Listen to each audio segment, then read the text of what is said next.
here we are in Minecraft on a deserted island.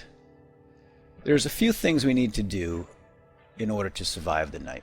Because what's going to happen is that sun is going to rise and then it's going to fall. And when it falls, that's when darkness descends on us, and that's when the bad things come out of the dark at night and hunt me down and try to eat me.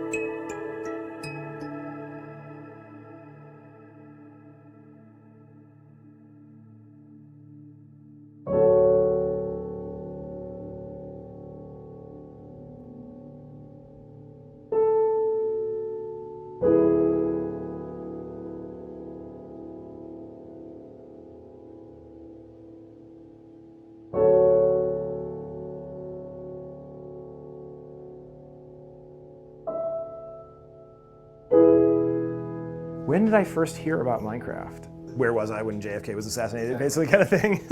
Like, your awareness of Minecraft did not come from a magazine cover. It's like you hear it a couple times in the hallways and like, what was that? It accelerated so quickly, obviously, that it's hard to recall that starting point, because after that, obviously, it caught like wildfire. It's a very unique success story, really. In the past, 5 to 10 years, there's been some brilliant moments in gaming, and Minecraft is definitely one of them.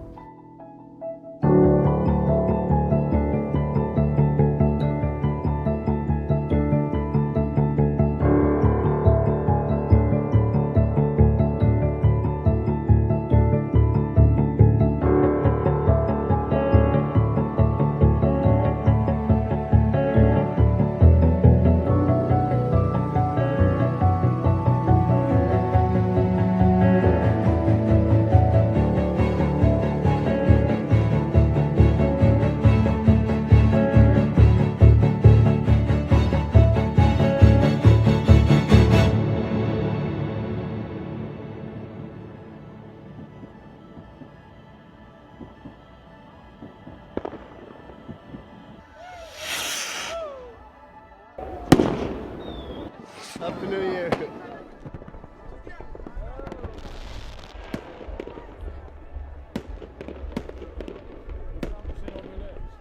Everything's sort of happening at once. You have this very clear starting point.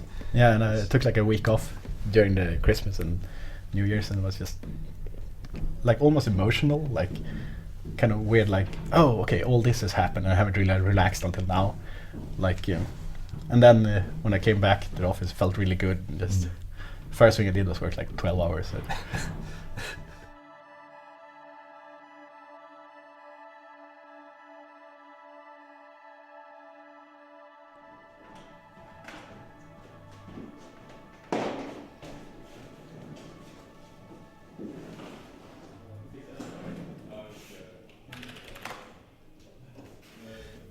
Let's just start with growing up in Sweden. Yeah. Like, what area of the country were you originally from? Well, the first 7 years of my life I lived out in the countryside in a place called Edsbyn. It's like a bit north in the country. Very snowy winters, at least that's how I remember. I mean, really like warm summers. But we went out, like walked around in the woods, just getting lost basically.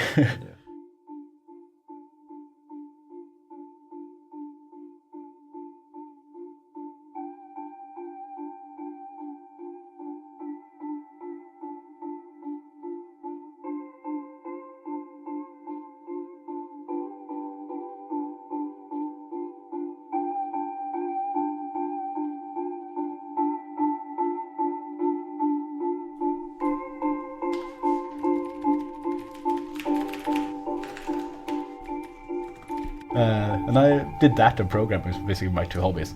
No, I've been programming since I was 8 or something. I kind of always knew that I wanted to make games, and I said so in school to my career counselor thing, and she said, "Oh well, that's probably not going to happen." Yeah. That's what he likes to do. But he always made games. I always found it interesting to like try out his games. And like, I was like, yeah, you're a genius.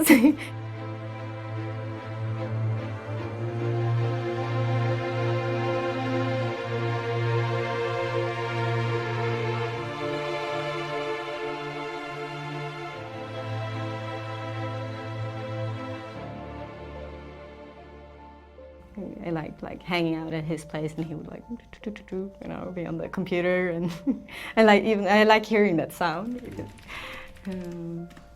But it's very much like an artist, because he has so much integrity in his work. Marcus and I, we've been friends for the 4.5 years that we worked together at King, and we became close, and we had a lot of fun. And then of course he had the success, because he left King to start. Basically, he wanted to do games in his free time. And while we were working at King, we were allowed to make games in our spare time, but we couldn't do it as a business, and he wanted to try that. I was sad, of course, that he left, because we had a great time at King. I lost my best buddy, my best working buddy, but I wasn't worried for him, and I mean, we stayed in touch regardless. So I left to make my own games, and the first thing I was going to do was just going to be like a 6 to 12 month project, and it kind of turned into what Minecraft is now fairly soon.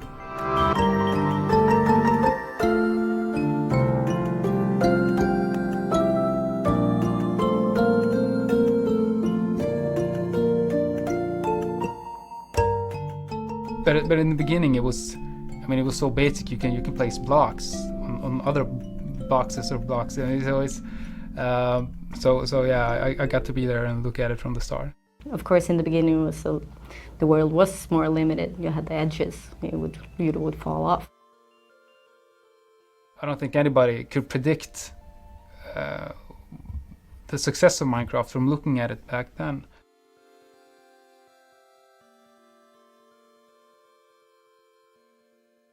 I really liked the game from the start. This is like a digital Lego, You have blocks, you can build things, and people are like, oh, this doesn't sound so fun. It's hard to explain. I usually say, okay, but it's about surviving as well. You have monsters, you have to fight, you have to build your house, and collect stuff to be able to survive. So it's a bit like being stuck on a desert island, like figure out what to do.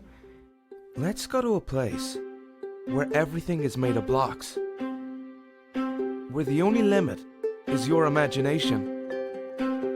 Let's go wherever you want to go. Climb the tallest mountains. Venture down to the darkest caves. Build anything you want. Day or night, rain or shine. Because this is the most significant sandbox you'll ever set foot in. But yeah, I usually tell people, well, you have to try play it in a way you won't understand.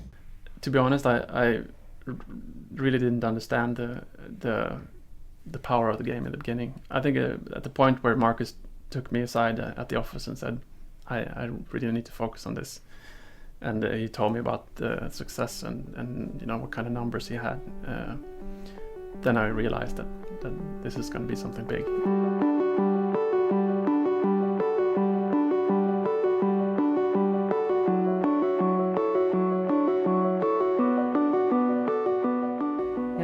At first it was 40 sales per day, and it's like 10,000 sales a day, I don't remember the date, but when I had 1 million Swedish crowns in the account was definitely one of the bigger milestones.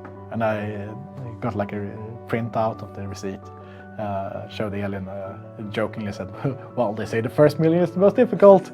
I didn't expect to make another million. I did. Yeah. It's been this process of constantly being amazed. Then early this year it got a big popularity spike, and then I decided that I probably need to start a company here because I can't keep up with the demand on the game. I called Jacob and just told him, just quit your job. We're starting a company. With the success of Minecraft, we get the chance to actually do something like this. I'm not going to turn that down.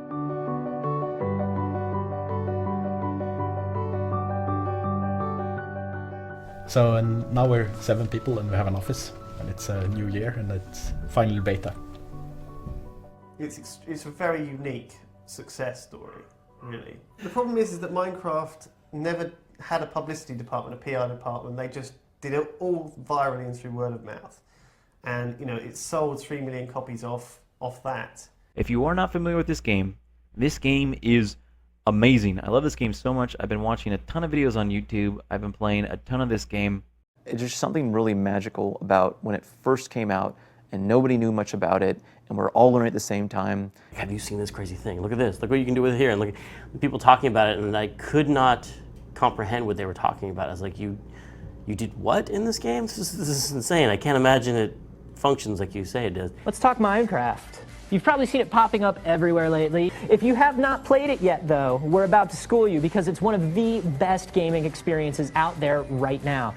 I remember loading it up for the first time, and just nothing, right? Just nothing. You're just standing there with 2 hands, and so I hit a tree and wood came out. I was like, oh no.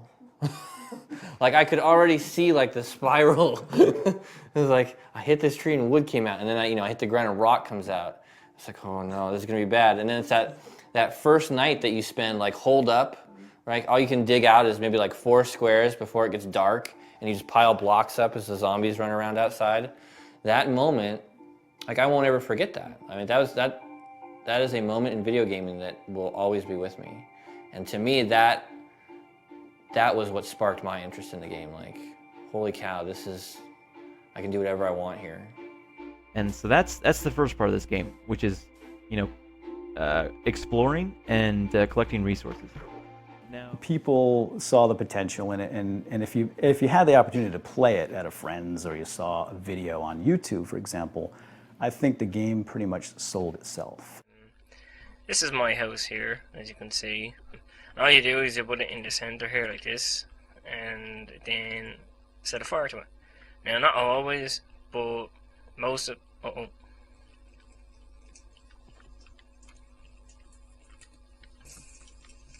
Sorry guys, this is not supposed to happen. Crap. Oh, no way. Yeah. You have got to be kidding me. You know, a lot of people that saw those videos were instantly in love with the game too, just by watching someone else play. Okay, it is time I go exploring. Where should I go? I'm going to climb to the top of this, and I'm going to see what is up. I'm joining Stu, and we're in the Minecraft multiplayer. We're exploring the cave here. Whoa! Jesus, that scared the crap out of me! Oh my god, oh my god, oh my god! Pull this switch here, and the flood starts.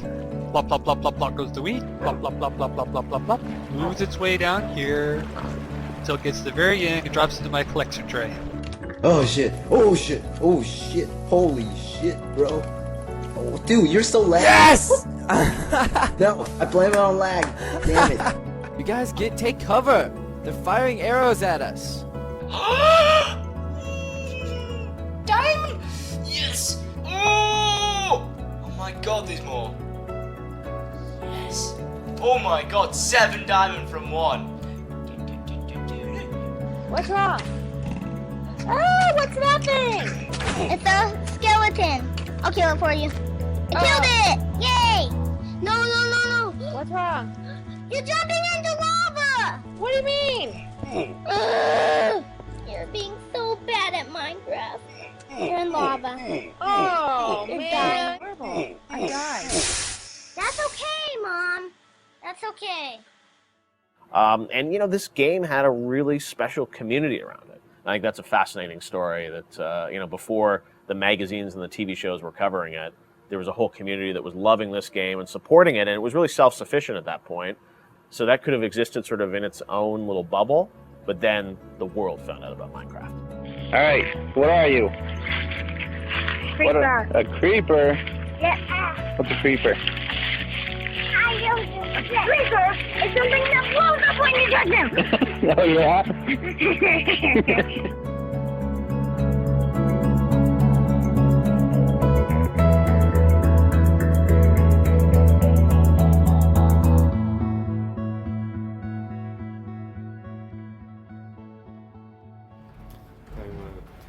Sure.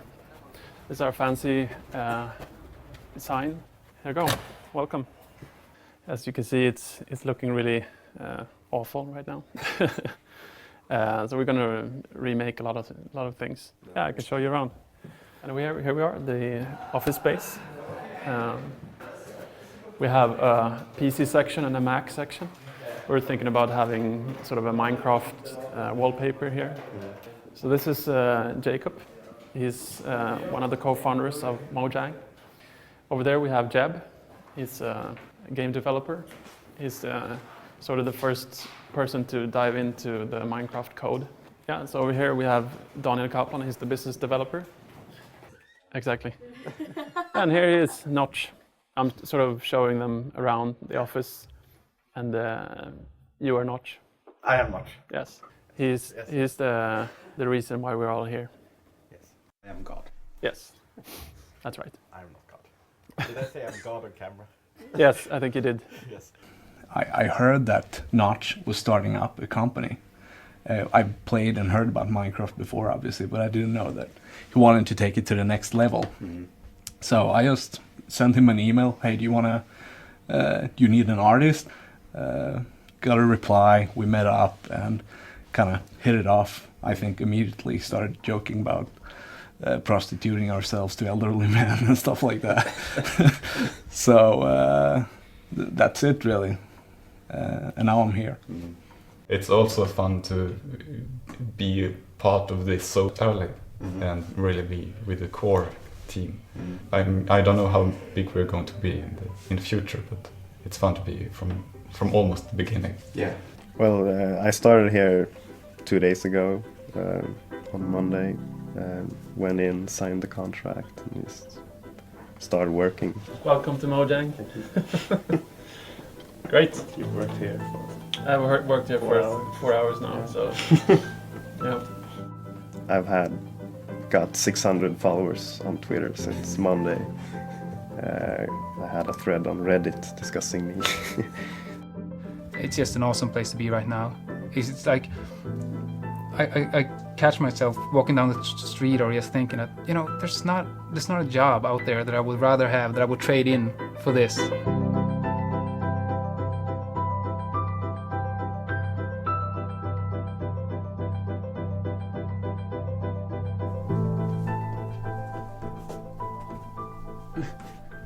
I hope he doesn't miss us and hit the other guy.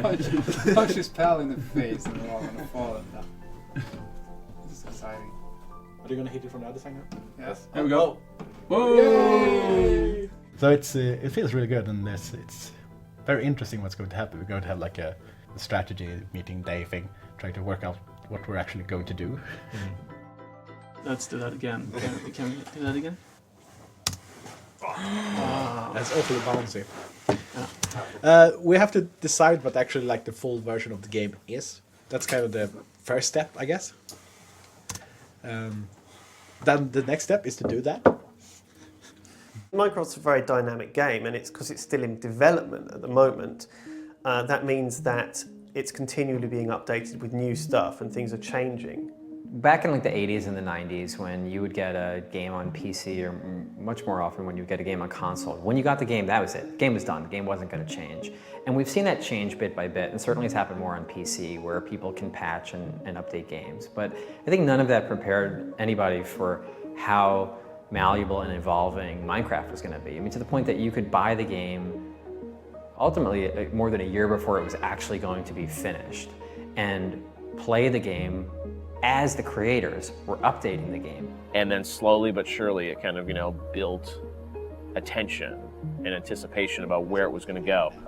So this is just like the major headlines of things we should have done.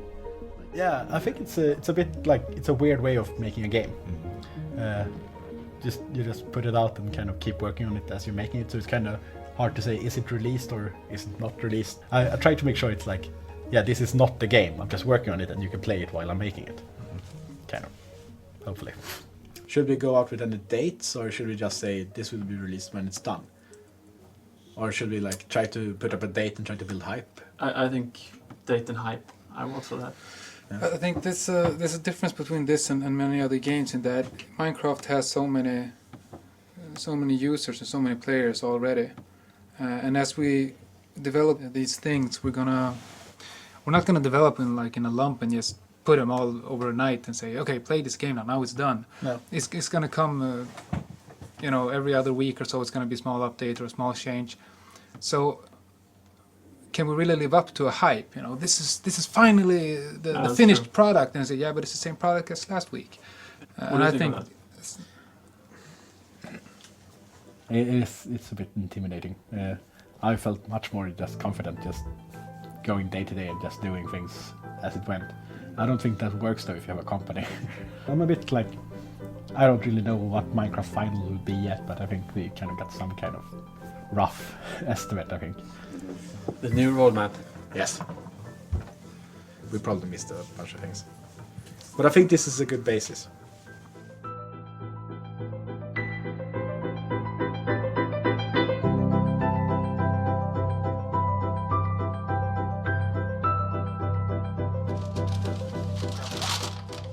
Yes. Oh, there they are. But they want to film us eating the muffins. I think so too. So, since we sort of missed it, could you just explain what happened with the IGF today? Yeah, they announced the IGF finalists, and Minecraft got in 3 categories. This was the main prize, technical excellence and design. Yeah. So the main one, the grand one, technical and design, which is really cool.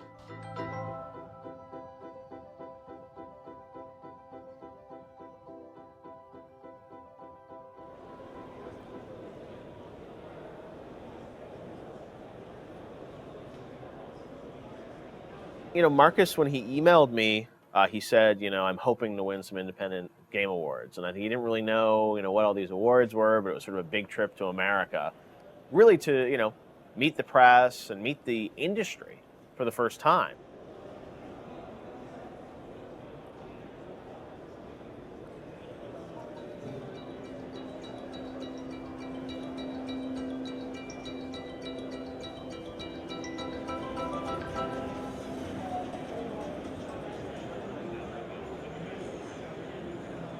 And yeah, I think everyone then was starting to realize that Minecraft wasn't some fluke.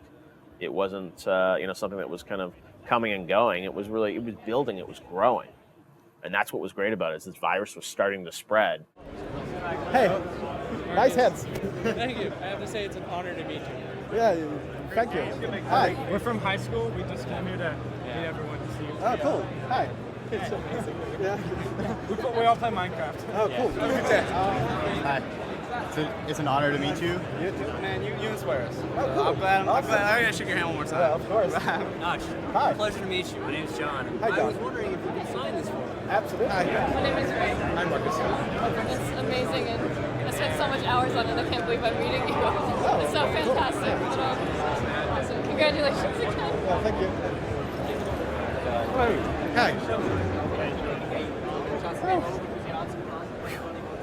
Hello. Hur var det? Lådorna gick fort, hörde jag. And it's fascinating to me to see that happen and see someone like him show up at GDC not knowing what to expect, and then just have this constant deluge of people coming up to him saying, I love the game. That's when I think it probably really hit him that, Minecraft had grown into something that people just weren't playing. It was something that people were loving. Should we go? Yeah. Going back to what we talked earlier about, I told you that my daughter likes Minecraft a lot. I met Shigeru Miyamoto 2 years ago, and he said, I'm going to meet the creator of Mario, yeah, whatever. Now I told her I was going to meet you. She said, oh. Yeah. How many new friends have you made since you became successful? How many relatives have come out of the woodwork? Well, How many lost cousins? I probably shouldn't answer that. Yeah, I only really just met you, but you seem exceptionally cheerful, like a cheerful man. Like you just seem a happy man. But I'm wondering if that is a reason, like because of your success, you're always kind of quite chippy and. You probably, I've known him for a long time. Yeah. No, he's a total drag. No, he's not.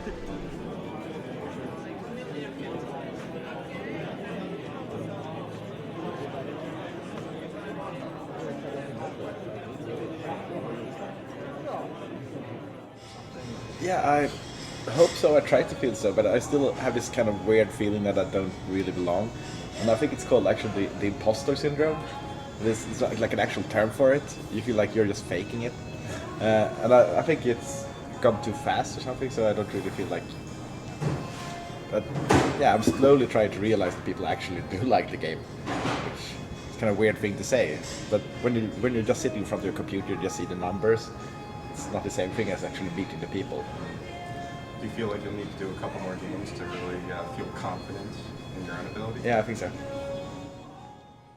It's kind of weird. It's when I kind of grew up, like famous people to me, like John Carmack and stuff, were not really like actual people. They were like forces of nature almost that just did awesome things. And now people tell me, like, not everyone, but some people say, like, yeah, you're the Carmack of this generation. And to me, there's no way that can be true, because that guy is, well, obviously very talented at what he does, and I just made a game.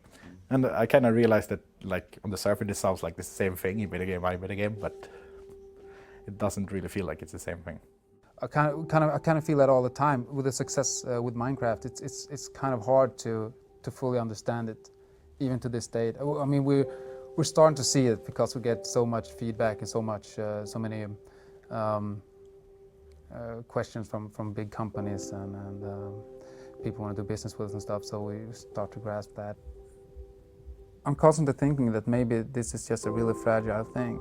That we have this attention now, but we have no idea where we're going to be in 1 year.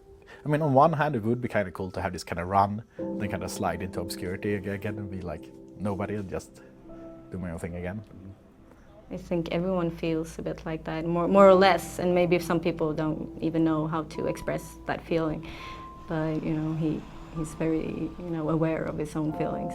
So I think it's just that he knows how to express that, because I can recognize that from when you start a new job or people say you're good and this or that, and you're like, oh, they don't know, I'm really just been lucky or this or that, I think that's just human. Hey everybody, welcome to an all-new bonus round. I'm Jeff Keighley. This week at the Game Developers Conference, and this time we're going to look at the independent game scene. There have been some amazing indie games that have come out over the past few years. We've got an all-star panel to tell us about what's going on in the independent games movement. Although Minecraft, you're a bit of a rock star right now, Marcus, with the success of Minecraft and all your fans out there. Yeah. I mean, how do you look at the indie movement? Because you've really sort of entered the scene here, in the past year in a big way with Minecraft. How do you define indie? Yeah, for me, I think indie is, well, there's a lack of a label for it. It's kind of a concept of people making games for the sake of making games, or exploring games as an art form, perhaps. I think a lot of the large studios make games to make money, or make games to make a sequel, or to make a brand, but to make games just for the sake of making a game, coming from that angle, I think that's kind of the definition of indie for me. So here we're going to get a little philosophical, because in my opinion, games have the potential to be what I call the preeminent art form of the 21st century, sort of in the way that film was in some sense the preeminent art form of the 20th century. I figure we're about where film was in 1905. Whereas you think about it, in 1896, they first filmed Fred Ott sneezing, and well, oh my gosh, there's a guy sneezing, I can play it back, But it was a long time between then and Birth of a Nation in 1915 or 1917, where it's kind of the first quote-unquote modern film where, hey, they didn't realize early on that you could film a movie in a different sequence than you showed it. The concept of editing was they had to figure that out. They couldn't move the camera. They didn't know you could move the camera, all of these things. And so I feel like we're really, really early in games, but I think they have the potential. I mean, the way people interact with art and entertainment, whether it's music or film or literature or any of these things, is primarily at an emotional level. The emotions that we support as games is basically power fantasy right now. Whereas if I asked you to make a game about two people falling in love, you'd be like, I have no idea how. I mean, there's just no way to approach that problem. We just don't have any idea. And I think you see this in Minecraft, which is the thing everybody mentions, the UGC component of it. But then the gameplay that everyone talks about is just surviving the first night. That's the magical thing that people talk about, and that is a very human scale thing. You're not saving the world. You're just trying not to die. Oh yeah.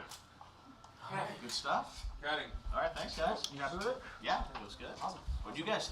Yeah. It was good. Thank you. Ladies and gentlemen,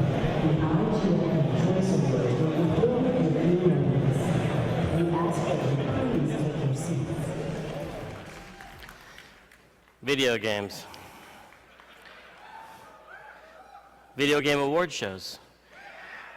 Which came first? In the early days of the games industry, it really felt different than it did now. Mostly it felt isolated because the internet was not around. So you just knew the people at your company, and if you're lucky, you made friends at the Game Developers Conference. It was like the only time during the year you'd see other people who had the same problems as you, or were in the same boat as you were. So it was a lot more kind of like islands, like people making games were on their own island making their game, and then you put it out there and you'd wait for a magazine review to come in, and that was your feedback, So, but now it's like everything's so instant. You put a game, you can put an unfinished game up on the internet, for example.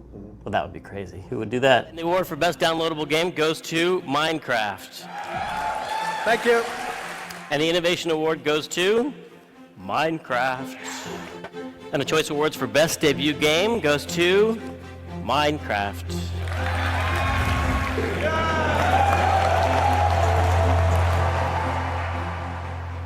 Yeah, GDC. God, I didn't expect us to win in anything. I didn't dare even hoping it. I was just, well, I kind of had this like, I hope we win at least something, or I'm gonna like cry. Then we like won 5 awards, which was way beyond what I even dared hoping. Kind of, we started figuring it out when we got like the center front table. Something big was gonna happen, but I still didn't like dare counting on it. But then we won just a bunch of awards, and it was just ecstatic and didn't really know what to do, and it's still like the biggest night of my life.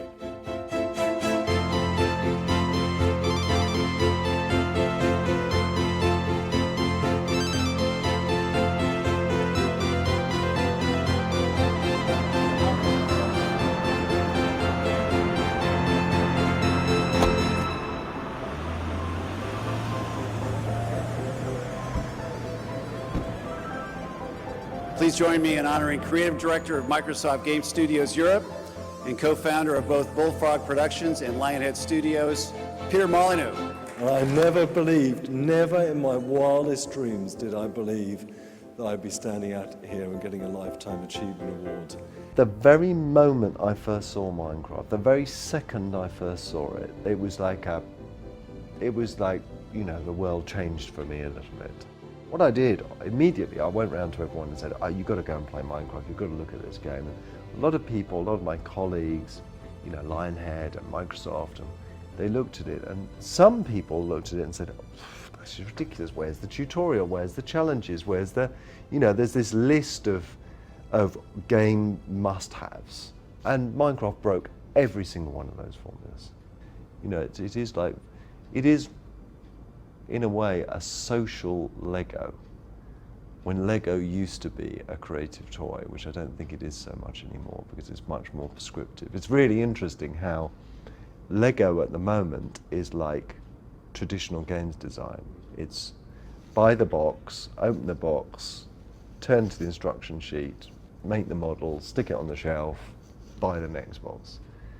That's exactly like traditional game design. Buy the game, go through the challenges, finish the challenges, stick it on the shelf, buy the next game. Where Lego used to be just a big box of bricks, and you used to take the bricks, pour them on the carpet, and then make stuff.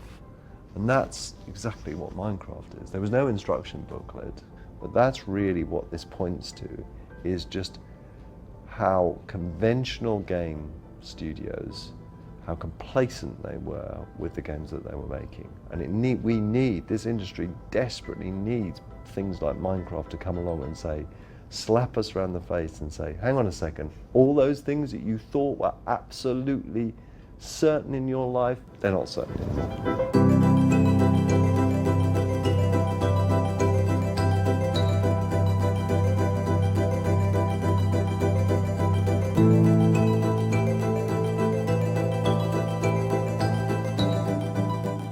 Definitely grown. I think we all are. I mean, it's an experience that I think very few people will ever experience. And, there are a few companies in the world that have experienced this kind of growth. It's very inspiring.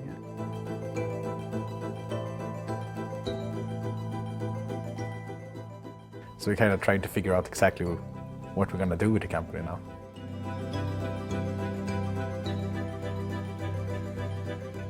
Okay, so we discussed this before.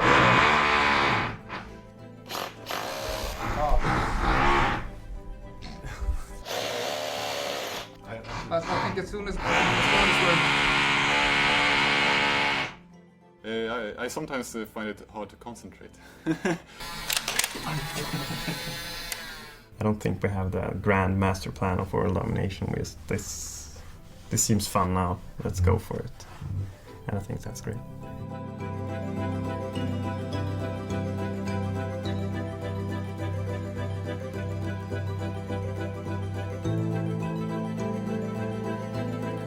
If I would have been Marcus, I would have, doing blow of hookers' asses. That's what I've been telling people. But seeing how he still remains so humble and sort of grounded in reality, that's extremely reassuring for someone like me,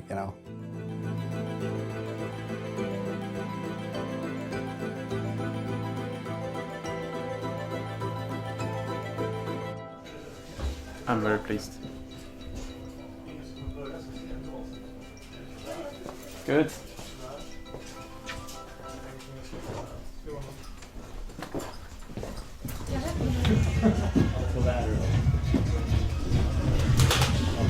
Oh, hello, Lars.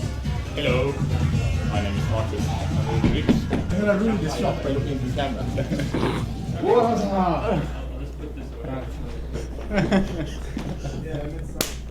I couldn't get that low.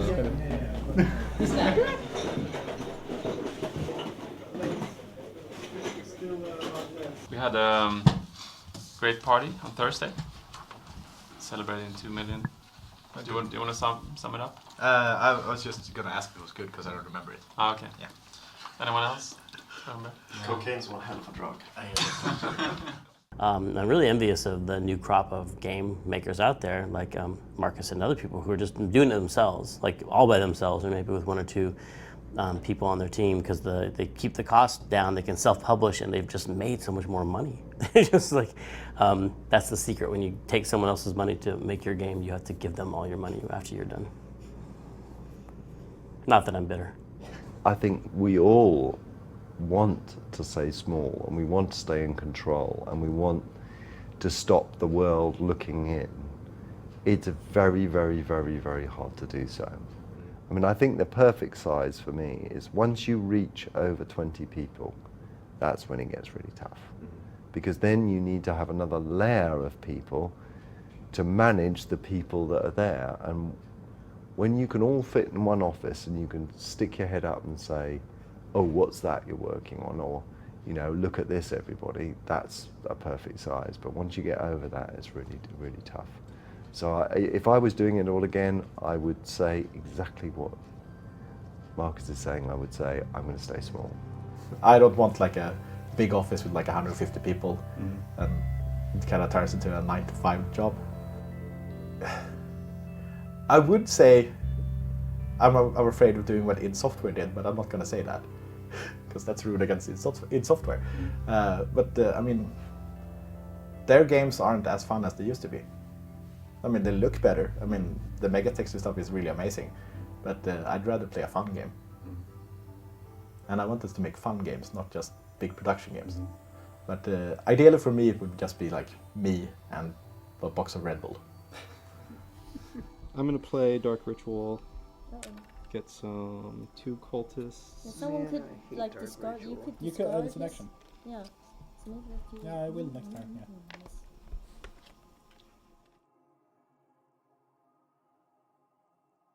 What's the next big event coming up, E3? Yeah. We have the E3, which is basically not for indie game developers at all. It's just about spending money and launching titles. I have to go apparently. I mean, it's a cool trip, and I really like going to the E3, but I kind of want to code. Can I get a hug? Oh, thank you so much for this game. I'm Bert Coben from Japan. Oh, cool! Finally, that's why. That's why I recognized it. I was like, no, I think I know. What's a hug? I probably know it. Well, you probably get so many people coming up to you. Oh, yeah. So I'm sporting the Steve shirt. To ensure we can accommodate everyone's carry-on baggage, please place smaller items under the seat in front of you and larger items in the overhead bins above your row.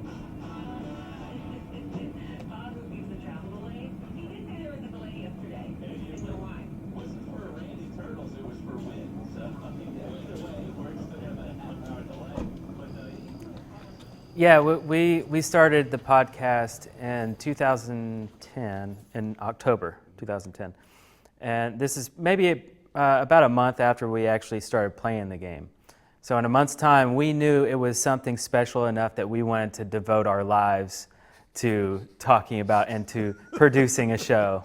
So we did know it was going to be something big and something special. And I forgot what you asked already. This is, for people who don't know, this is where we talk about what we've been doing over the past week since the last episode. But I've also been watching my son play Minecraft, which has been fascinating because... Yeah, like the Shaft podcast guys, for example. I'm like, wow, this is like more than an hour just about Minecraft. It still like blows my mind. It's like, wow, they're actually just talking about this game. It's amazing. So this is from Nergok, who said, I have to thank you guys for suggesting listening to a book while playing Minecraft. It's greatly improved my Minecraft enjoyment. And we try to be on time, never skip one. Except we missed one episode because tornadoes ripped up our city. But that was the one we missed. So.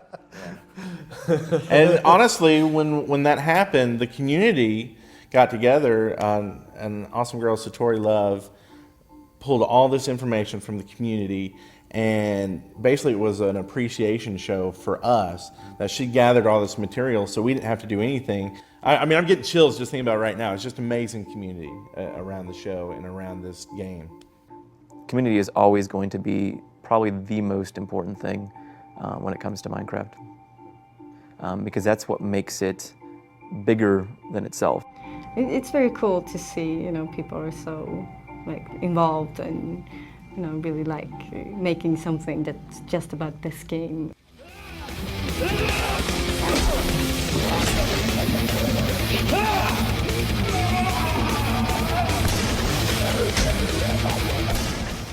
I do think that there is something to be said for the fact that so many people are excited about the game, and they are excited to share their excitement with other people.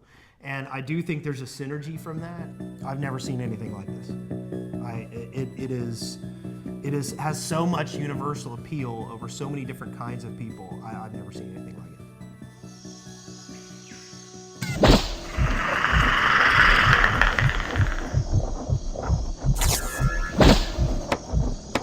I mean, Minecraft, because it's such an open experience, an open world, kind of naturally lends itself to be populated by these subcultures of machinima creators or podcasters or live streamers, or Yogscast is certainly one of them, I think. We met because we both were in the same World of Warcraft guild.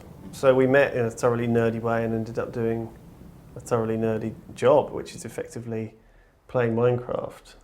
That's our job, isn't it? Well, it's not just video production, but basically we do get paid to play Minecraft. Dude, there's something up there in that cave. Is there? Yeah, it's a green thing, look, bouncing.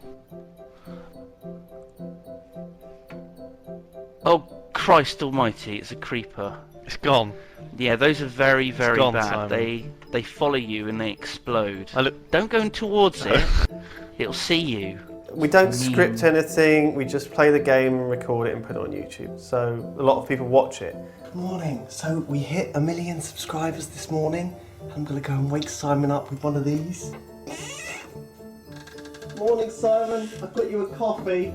You're right. But it doesn't pay, super well. You only get sort of 0.0001 cent per, view. But because we have 1 million views on a video, that actually ends up adding up to enough. So it is a big audience of people, and I think we probably do it a bit better than most, which is why we're just kind of above. But we're still modest. It's kind of like a journey for me, playing Minecraft and watching how it's changed over the months and months, and thinking, you know, in a few months' time, how different is it going to be? And I guess it is kind of nice to have almost feel like you're a part of that because you've experienced that as a gamer. Since you're in debug mode, you can just change the code and it just instantly changes, which is very, very efficient. Yeah, I could do anything. We can make arrows explode when they hit the ground instead. Arrow in ground. There we go. Place infinite. When doing a game, it's more about what do you expect from a game and trying to play around with those expectations. That's kind of the most fun part.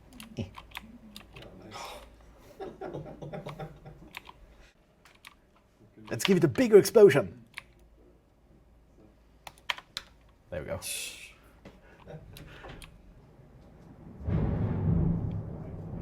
Oh, is that thunder? We're thinking about launching the Minecon site tomorrow at 9 a.m. And how many tickets are available for this event? I think it's about 9,000. 9,000? For something, it's insane. Minecon is basically a celebration of the launch of Minecraft.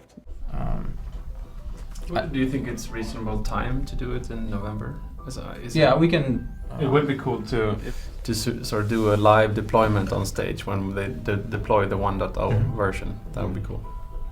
Yeah, I'm a bit nervous. We haven't put up the site where people can register yet, so we have no idea how many are going to show up. And we signed the papers already with the hotel. I mean, at least a couple of hundred should show up, I think. But I have no idea.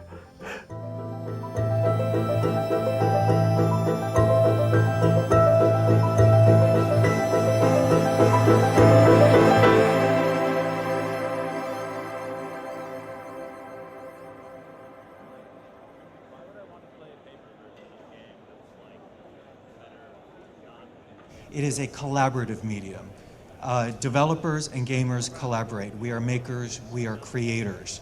And that's why we're here today, because we're going to celebrate that collaboration between developers and gamers. So I'm very, very grateful for everyone who's come to join us today. And I think it is particularly fitting that our first presenter today is Mojang, because it's hard to imagine a game like Minecraft, that would flourish because it breaks so many conventions and basically hands the creative keys over to the gamers.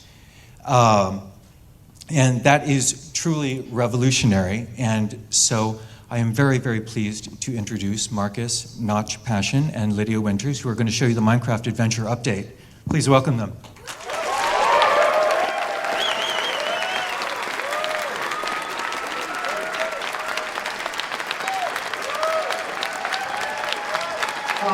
Minecraft is why we do what we do, because you are literally looking into the future when you see Minecraft. You know, like I said, we will always have these genres, we always have the traditional stuff, but this is the future of gaming.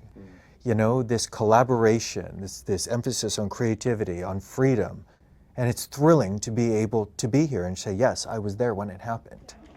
He obviously knew he was creating building blocks, but I don't think anybody could have expected how ready so many millions of people were to take those building blocks and say, okay, I'm going to create stuff in the game. I don't think anybody could see that coming.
sorry, that was really horrible. Oh, it's okay. It's good that I left, because you would have been very alarmed that I was going to die. The fact in God games you kind of own the world isn't as important as owning your own house. And that, you know, that idea of building and creating and almost modding as part of the game experience is why it's far better than a God game and a game that I've done. For sure. No, for sure. It's just fact. It's fact. Because of Minecraft, I think it has changed my view of what I do on a day-to-day basis. So I still really believe that I've got one great game, you know, inside one great game idea that I can inspire a team to turn into a real idea in me.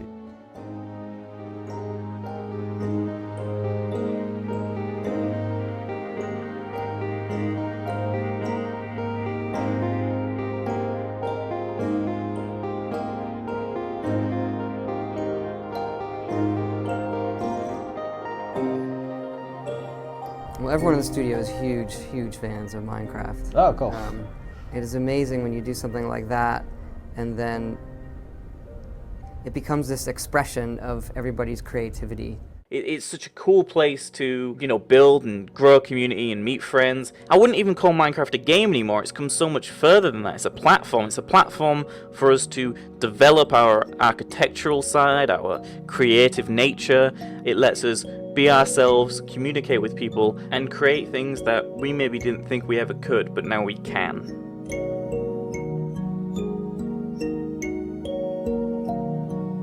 Anytime I get on that server, I get astounded by the imagination, the creativity of the people that are on there.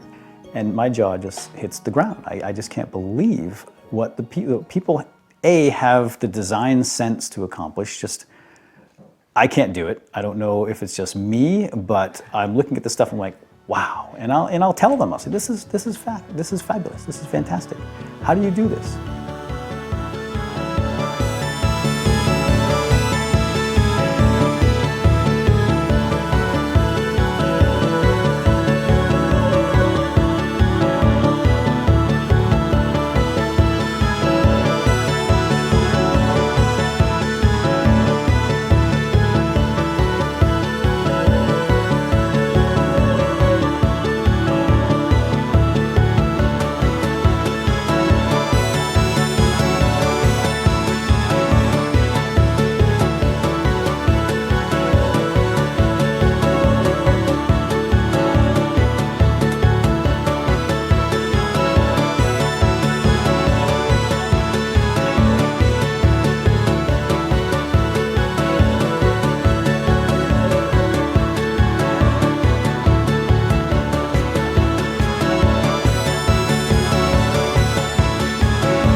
Hi there, everybody. This is Halcoon, and I'm going to demonstrate to you how I really don't play Minecraft like other people. Now, first thing you're going to notice is I'm kind of staring at a corner of a very, very deep well, and it's made out of bedrock, and it's very, very high, and I'm sure you're probably thinking, why Halcoon? That is a very, very deep well, and I'm going to show you the reason why. It is currently holding this. This is a 1-to-1 scale model of the Starship Enterprise. I just got finished putting the framework together. I haven't slept yet, so I'm going to be a little loopy as I show you what I got here. So you can see there's some scaffolding still up there. So why don't we take a walk, shall we? Pretty much. I reverse 6502 code for fun. So I have disassembled source code from Final Fantasy 1. I have disassembled source code from ProDOS for the Apple II that I've taken apart, and that's what I do. I find these programs and take them apart. I've been reverse engineering application software for like 10 years. I'm actually active in a community where we've been disassembling Final Fantasy VII for the last decade. Pretty much I'm all over the map when it comes to just things, intellectual property law. I do the reverse engineering, I do the marketing. So it's because I live in a very tiny apartment and I'm often bored.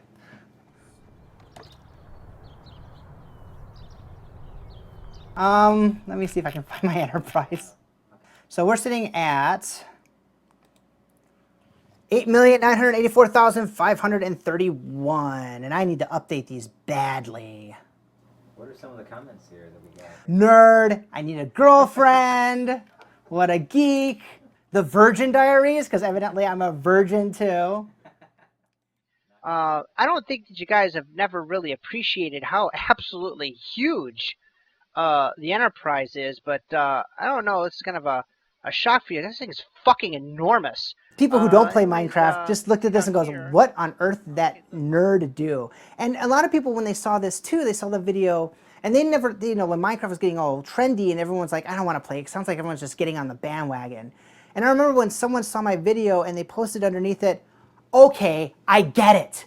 I understand now. Now I see why this is such a game, why everyone's playing this game. Before, when you would go on YouTube and you saw somebody who modeled the Enterprise, you'd think, wow, that's incredible.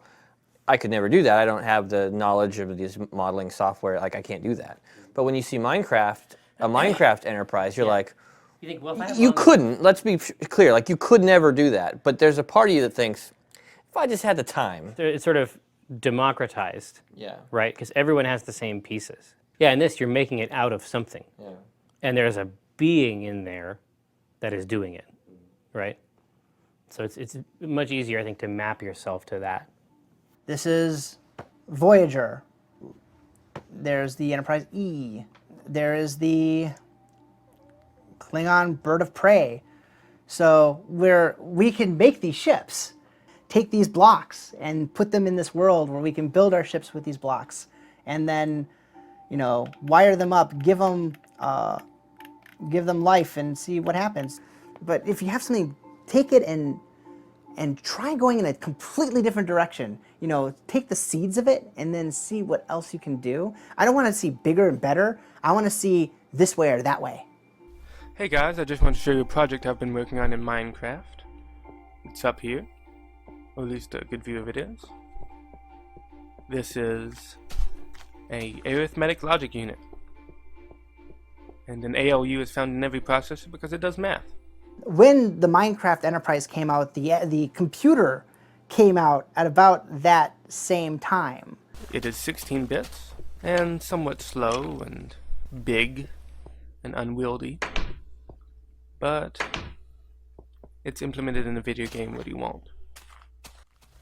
I have it set up hopefully so that when I add registers and RAM, probably not very much RAM, and a program counter, it'll be a legit computer.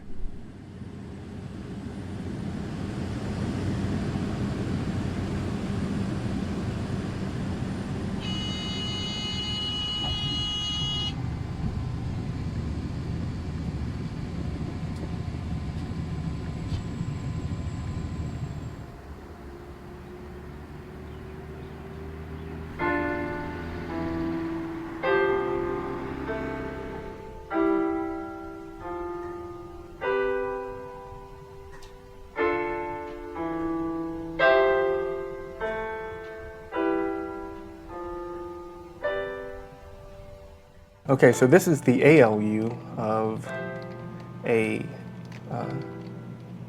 basic computer. So this is the output, these are the inputs, and these are the controls. I'm gonna do 2 plus 1. It's gonna be crazy. I'm gonna turn that on so it adds it.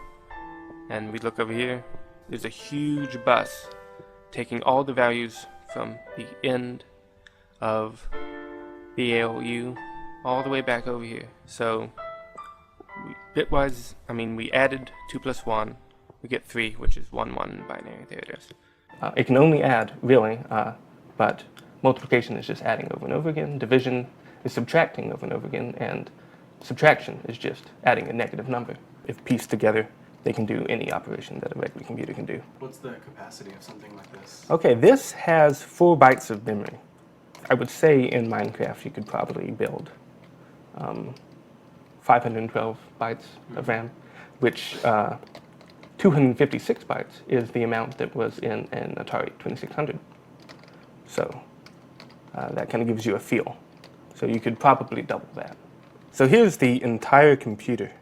Here you can see the connections, you can see the crossover, you get a very visceral way to appreciate what's going on inside these things that we can't see anymore. There's not just a disconnect between regular people, even programmers just usually take it on faith that they click a button and now all the stuff they wrote can be, can be run. That this disconnect even translates into people who are supposed to know what's going on is really interesting. But there's definitely this class of machines we have now that are tantamount to magic, and we just see them go and watch them do all these amazing things and nod and say, okay, so this is where we are right now in the chain of us moving from the present to the future. And now there's going to be even cooler things. And that's just kind of where it stops. And you don't say, okay, how does this work? What are we really doing?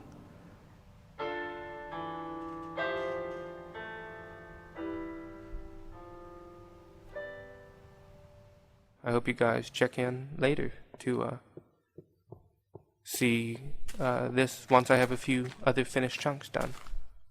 Thanks for watching.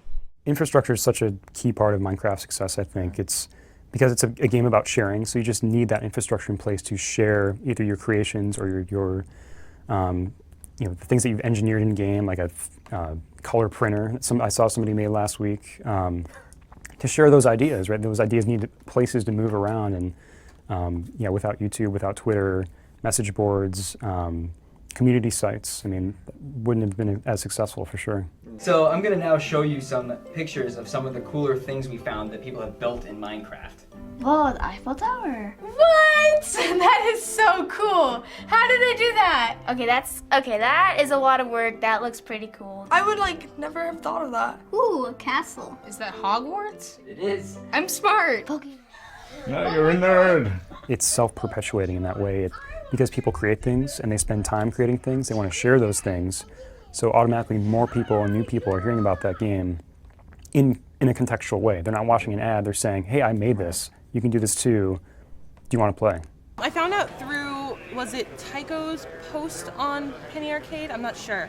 But yeah, I heard about it there, and my best friend was like, hey, it's a game where all you do is mine and craft. And I was like, really now? I definitely wanted to spread the word too, Yeah, there was an evangelical sort of. It was at the very beginning of the big takeoff wave of the game, right? Yeah. And so there wasn't a lot of material out there about what it was like to actually play it. Like, this game will suck you in and you are in trouble. And then you introduce your son to it, and every time I would go over to your house, he was playing it the entire time. Yeah, still is. Hours. Every night, hours. Hot. I pictured him sort of getting in there and not knowing what to do. It turns out that wasn't an issue. Where's your, don't you have a train station in here somewhere? Oh,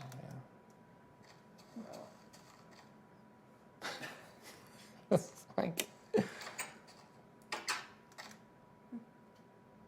Oh, wow, that's cool. I saw the one that they had a bunch of music blocks and it played the song from Portal.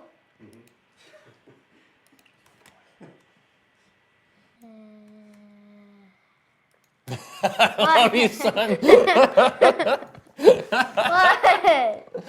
Oh, nothing. You know, it's interesting because, you know, especially as a parent, you think, boy, I really need to, limit. You just hear you have to limit his time. You have to limit their time in video games. You don't really know why, and I think that's just ridiculous now because, what is a video game anymore? When he's been playing for a couple hours and I come in and I'm like, all right, Gabe, I think you need to take a break. And I look and, he's built a functioning aqueduct That's no joke. Like, he figured out how to get water from one place to another by building this contraption. It's like, I'm not gonna tell you to stop, you know.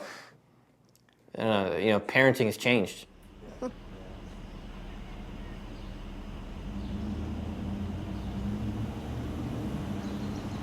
We have these nice people. They're from a real film company making a real movie about Minecraft. And they're just going to be watching what we do. We're going to be doing what we normally do. We're going to be playing Minecraft. I'm going to have activities for you. You guys are going to get to do your own things. But really just, we're going to be ourselves today. Kyle, yes? I have always been a gamer. You know, I still remember the day my cousin brought over a Pong machine, and that was sort of like a life-changing moment, and I kind of grew up with computer games in my life. Right now I'm teaching our lower school technology classes, so I'm mostly working with 1st and 2nd grade. And I'm a big believer that in bringing games into the classroom. I think it gets the kids really excited about being here, being in school, being in my class. Do you like school? Sometimes. Well, what's your favorite? I mean, how do you like the Minecraft stuff? Yeah, computer is my favorite subject. Kids are excited about games. This is where they live, you know. They go home, they play games. That's what they're excited to talk about with their friends. It's this generation. Do you have a computer or Wii? Or? Yeah, we have a Computer, Wii and an Xbox, Xbox. a PS3. My older brother has a PlayStation. I mean, they're talking about doing well in a class and leveling up. I mean, this is where they live. This is kind of where their mental headspace is. And when I started playing Minecraft this past summer, I just, there was just such amazing amounts of potential that I really knew that I had to try to make it work and find a way to bring this into my classroom. I'm gonna break you guys into groups, and each group is gonna make their own house out of these different materials. Max is off and running, making some tools. Guys, I'll make doors first. In the desert. Oh, I see it. You got it. Where? See the pyramid? Yeah, it's so short. You guys like the game? Yeah. Oh, yeah. It is really, really fun. Well, like, it's kind of like a free world. It's not like New York City, like with all the traffic and all that. I'm able to dream up these different worlds and different adventures that the kids can have that I think they're going to get something out of, that they're going to have, that's going to have some lasting value for them. Well, Minecraft is basically another version of your life, except it's a magical version. Lots of great teamwork today. And I had a lot of really positive feedback. Our network administrator told me really early on, this is one of the coolest things I've ever seen done in all my years of working in schools. Then the teachers who are not gamers, yeah, I mean, I guess they would kind of scratch their heads and they'd say, that's nice, Joel, I'm glad you're doing something fun with the kids. But once I would get them in the room for 5 minutes, once they would see just how excited and how engaged the kids were, almost every one of these teachers would walk out of the room a believer that I was really onto something here. Not sure I fully understand.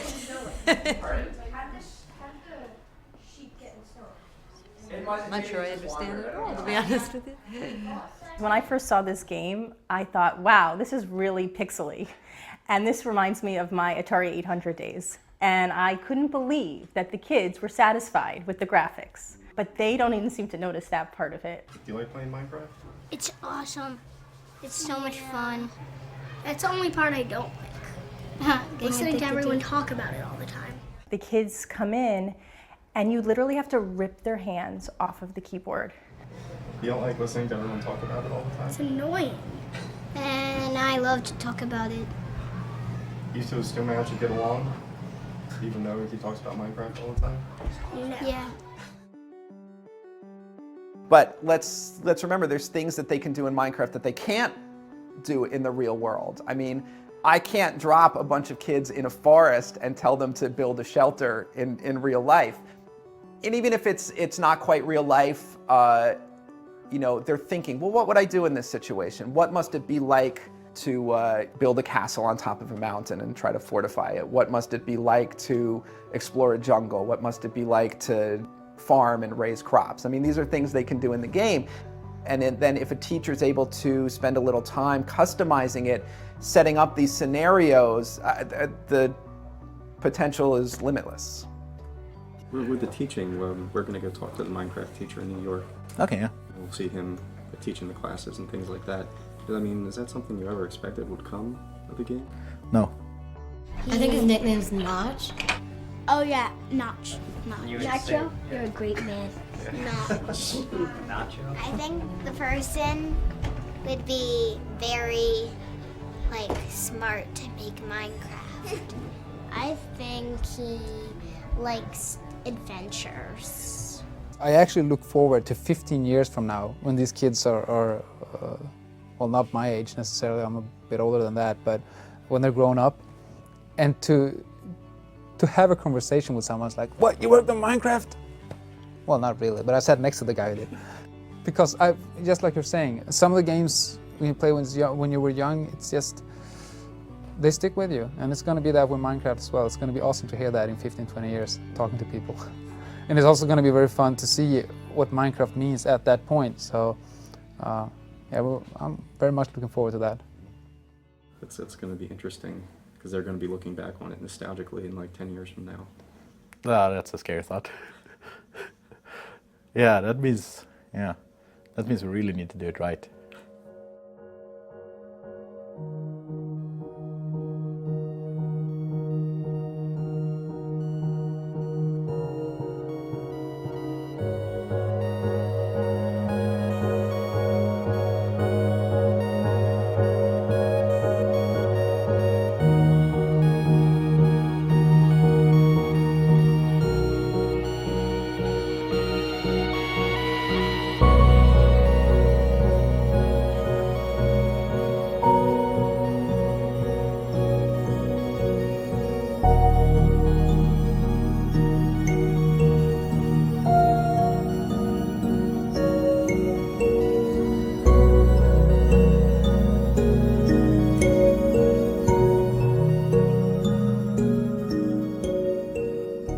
So much to do and not much time until the release date. And I was kind of joking that the release date that we were told, it's not really a release date, it's like, well, it's more like an aim. But Carl didn't agree. He said it's going to be released that day regardless. So my attempt to push it a little failed. Hey, sup? Sup, sir? Going? Good. Oh, Jeff, you look like a rock star, man. Jesus. Crazy. I don't feel like one. It's going good. I'm a bit stressed out. Definitely the pressure is increasing in the team, I would say. I need to finish this, so I'm really focused on it. So right now it doesn't feel like we'll ever work on something new, but I have all these ideas that I want to try. And I've actually spoken to Jens, and he would be willing to take over the head of Minecraft, and he's really good at it. So I feel comfortable that there's someone who could do a very good job at it. But right now it feels like I'm gonna keep working on Minecraft forever, but we'll see. I'm very excited about it being done because it's like a milestone. I think that we were really worth celebrating. It's like, yeah. Now you've made it, this game, now it's finished. So yeah, I don't think it's sad like that. I mean, maybe, I don't know how long this game will live and be popular, but maybe when it fades, then you would feel a bit sad, like, oh yeah, and be nostalgic, like, oh, remember when it was so popular, But no, it definitely doesn't feel like that. I think it will keep gaining. So. Oh yeah, another bug. The bow doesn't get damaged when you use it. We're just taking today as a final polish day. We have a few reported crash bugs that we can't reproduce. So it's like we would like to fix them, but we don't know how. Yeah, I'm a bit nervous because mostly because they're gonna be hopefully reviews, and those are gonna give the game a score, and then you can say no, this game is 5% less good than Super Mario Galaxy or something. Here's a bug. Redstone torches randomly burn out and never recover. Okay, where do I start? I have no idea. So.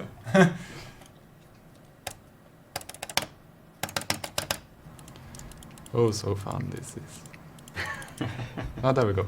No, that's right, correct. Ah, damn it. Ah. I'll mark this as can't reproduce. So you said you just sent the game off? Yeah, I put it on USB sticks, Mhm. and then I sent the final like zip file to Tobias, so you can make the upload script. Now it's, I don't know, 20 minutes past 3. And I have 1.5 days to go until we go to Minecon. So I figured I'd play with Legos.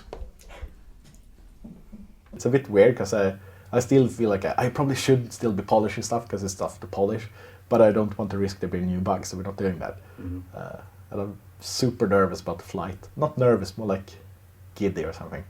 Like I can't wait until the flight goes. See you guys tomorrow. Yep. See you then. So I think he just feels that, okay, I can't do anything more now, it's done, and we're going to Vegas. So I think that's why he's giddy, and I started to feel that as well. So probably tomorrow, I'm going to lock down the Scrolls version to tomorrow morning, and then I'm going to just kick back and put my feet up, play some Virtua Tennis 4, and go out and have a beer with Marcus, and just cool down before the trip to Vegas.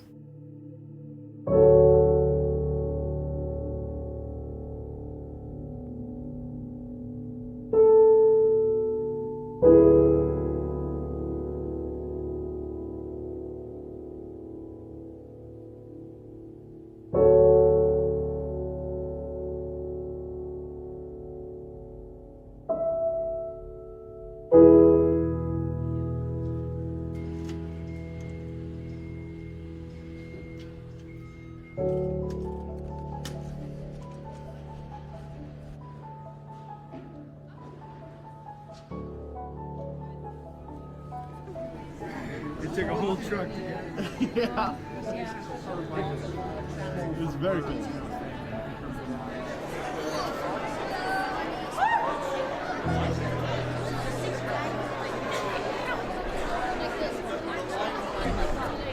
There's been talk about 5,000 people. I don't think there's going to be that many, but who knows?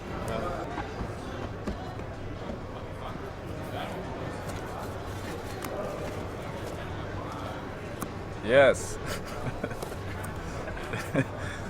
Doesn't work at all.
We only have a few more minutes left, so we really do want to thank all y'all for coming here. This has been the highlight for us of this past year and of what Minecraft has done for all of us.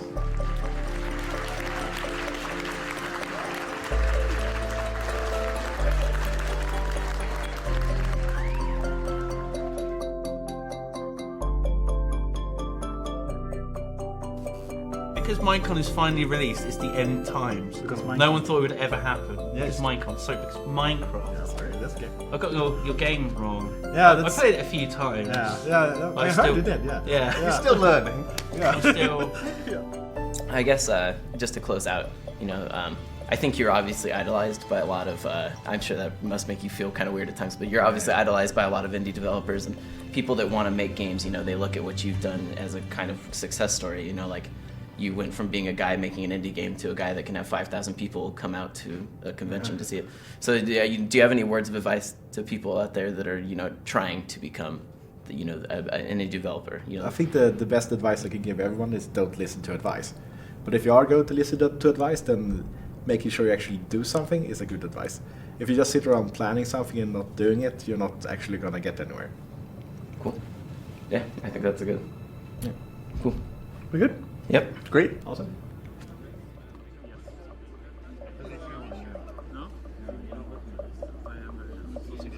I'm actually not doing it myself, but maybe I fall on the stairs.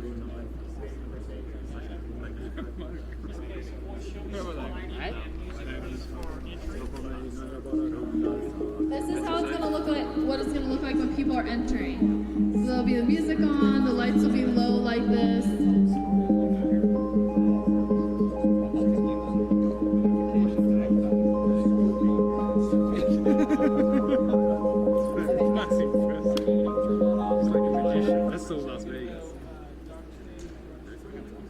Everything's gonna get dark for the Hat Films video. It's kind of like I said, how I feel the game deserves a 6 or 7. I do realize it's probably going to get higher scores than that, but I don't really dare hope for that, because to me it's there's so much more that could be done to the game. It's not really finished yet, and I don't think it's ever going to be. Yeah, it sounds like the closing ceremony is starting. Yeah.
No pressure, yeah.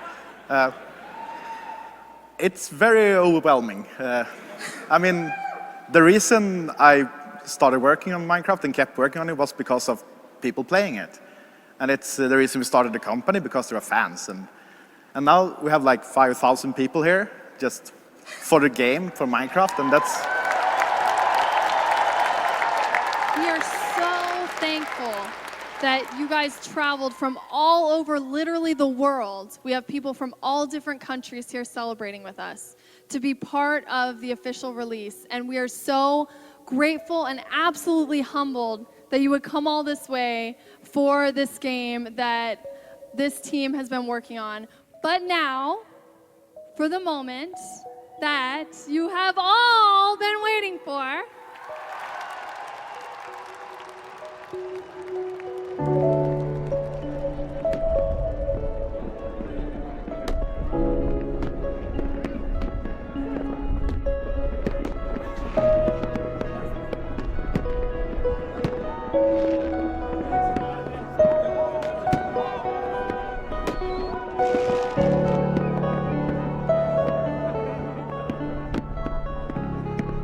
Yeah, 2011 was probably the weirdest year of my life. It feels like a blur now when I think back at it. So much happened. I can't even describe it. The weirdest year of my life.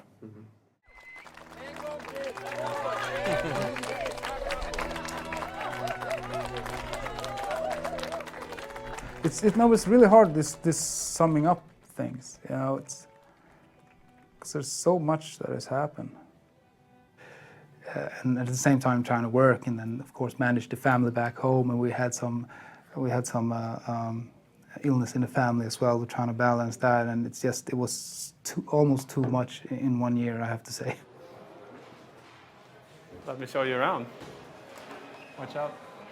So yeah, right as we enter, this is where sort of everyone will sit and work. A bar will be over there. Next to it will be a pool table. Actually, we'll have the logo on that wall too. The logo? Okay. Yeah, the logo on that wall. Cool. Over here is the Marcus and Jacob's room. They'll have their own soundproof room. Be good. Yeah.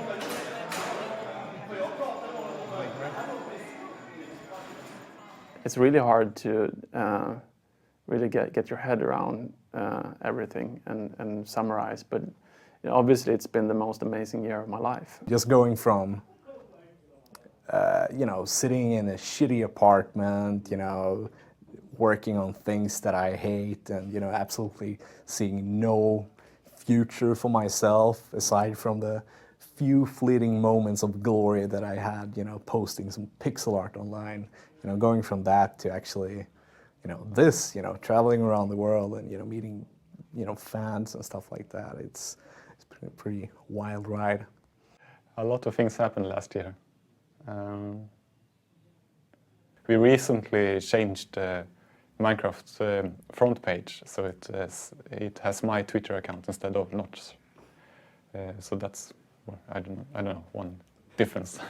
So yeah, slightly before Minecraft, I asked Jens to take over as the new game developer, lead developer of Minecraft, and I left the game, and now Jens is doing it. We sat down and made a plan in the beginning of last year, and that is we still use the same plan because we only got halfway through that list. I mean, I think we should be able to do this in half a year, which means we won't, but at least that's kind of the base guesstimate. I barely talk to him at all about Minecraft.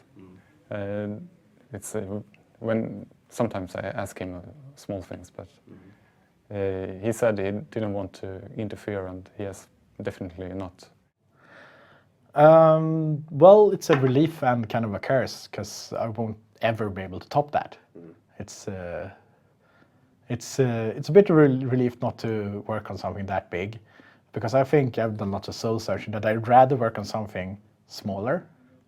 Like, because I made Minecraft kind of for myself, and that's the kind of games I want to make. But now there are so many like kids playing it and parents playing it, and I can't really understand that audience. So it feels like there's a huge responsibility to keep like a child safe and make sure the parents can actually use it the way they want to use it with their kids and stuff. So I'd rather actually work on something where I kind of understand the audience more. So after Minecraft came out, the launch was a huge success, and then he handed the development off to one of his colleagues. I began to hear whispers that, oh, he's just counting his money now, or he's not really that into making games anymore. And this struck me as strange because it didn't really seem to fit with the guy that I had met a couple of times and interacted with over email and what have you. And he seemed to me like somebody who's like, he loved doing this kind of thing. And it was comforting and it was exciting to find out that those whispers were wrong when his next game, which I'm still not even sure how to pronounce, was announced. And to find out very quickly thereafter that it is potentially as insane as Minecraft was conceptually.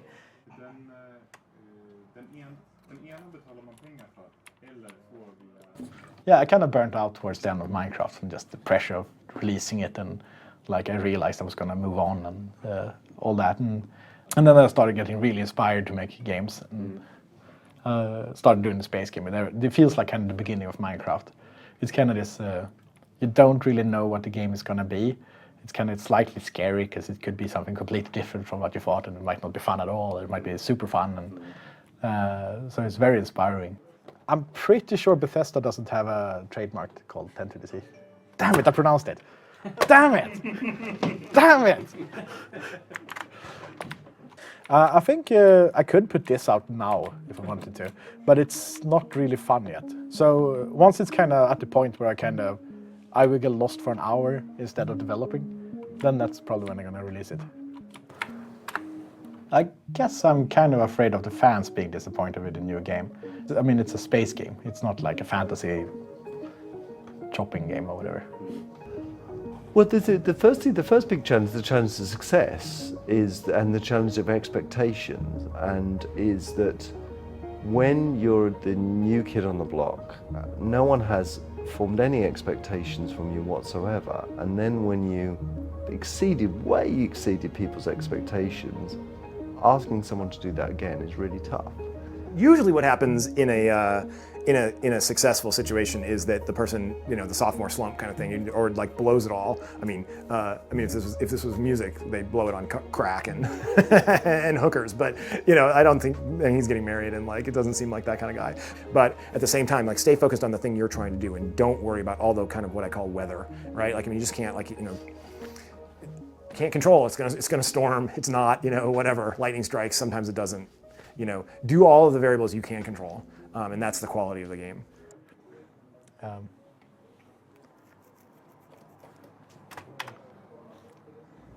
I've often felt creatively it's key to have a really bad memory and to forget what you did last and really start off each project like it's your first one in a way. And I feel like the trick is to do that almost every time. Just like go back to the beginning and really treat each project like your first project and start from scratch again and not worry too much about what people are expecting or want from you. But go back to the same place that gave you your first idea. That you didn't get your first idea by listening to some advice from a publisher or, you just you followed what you loved and cared about and followed your what really inspired you, and that's where your idea came from, and that's what you should do every time.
Great.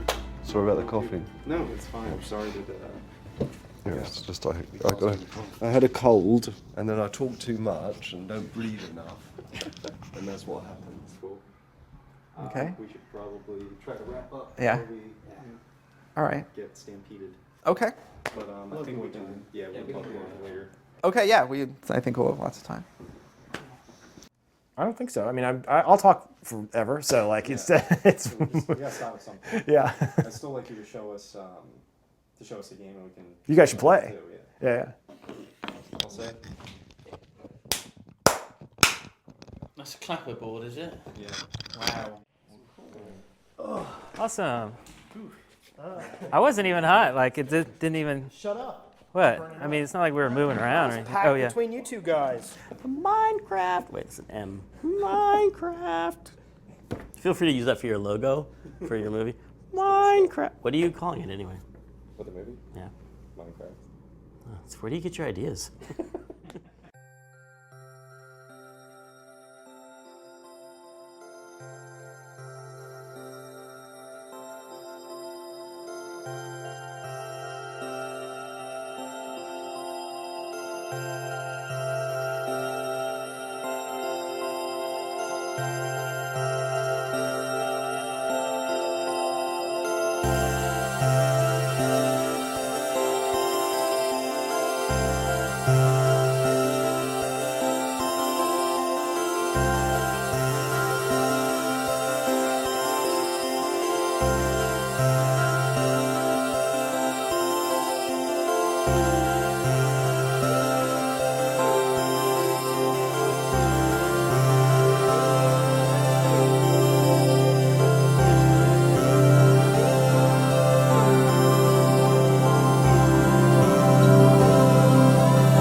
And the arrangement of the words. Get bad with words, that's everyone. There should be enough in there to do something. Okay.